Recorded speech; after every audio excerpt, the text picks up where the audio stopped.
The journey to Amoyak. The journey I'm talking about was a 7-week canoe trip I went on this past summer for my last year as a camper.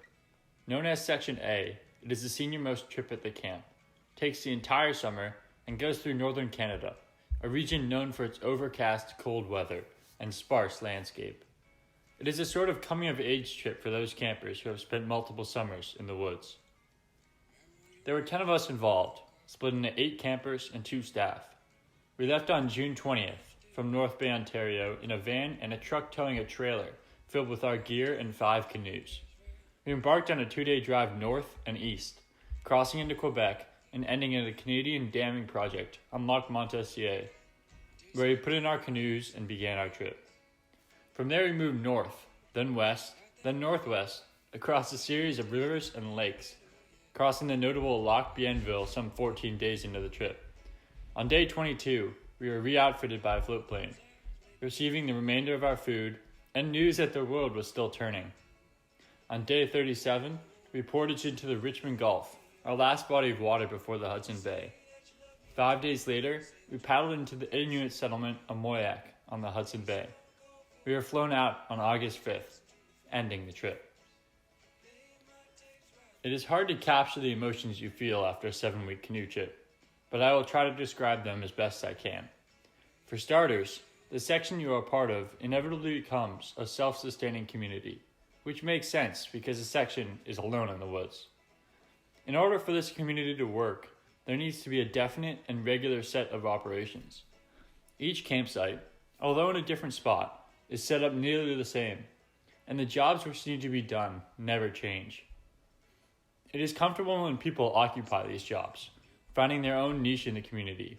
John, for example, would always find a tree after we had stopped for the day. Laura and I would then saw it up, and Juan and Parker would split the billets into usable pieces.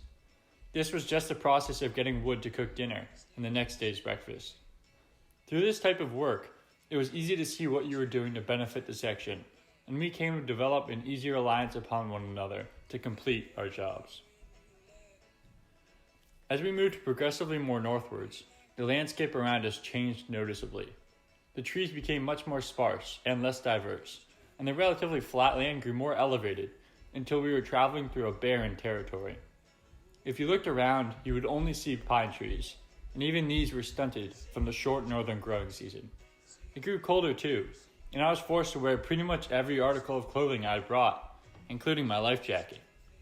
This was a type of landscape I had never seen before. The rolling rocky hills, forever covered by an ominous sky.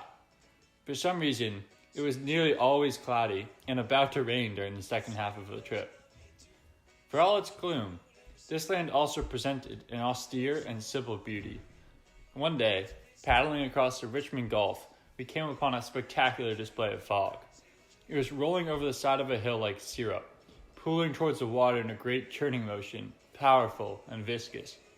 Paddling by in our little fleet of green canoes, I remember being in awe of the simple beauty locked within this unforgiving northern landscape. On the last day of our trip, we awoke to one of our first clear skies in 3 weeks, in a flat bay, across which we could look to the horizon.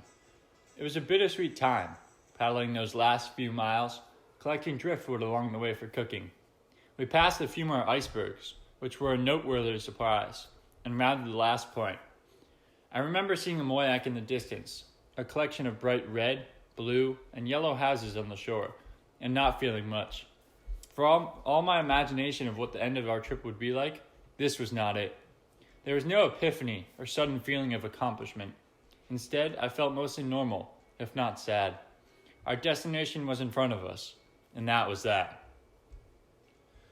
When I look back on this trip, I don't look back on the pride of having made it to Amoyak.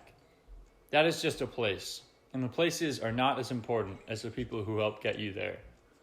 I look back to when the fog came rolling over us on the Richmond Gulf, to when we had lunch overlooking the most picturesque set of rapids because we could, to the moments when we were all astounded by what the Canadian North had to offer.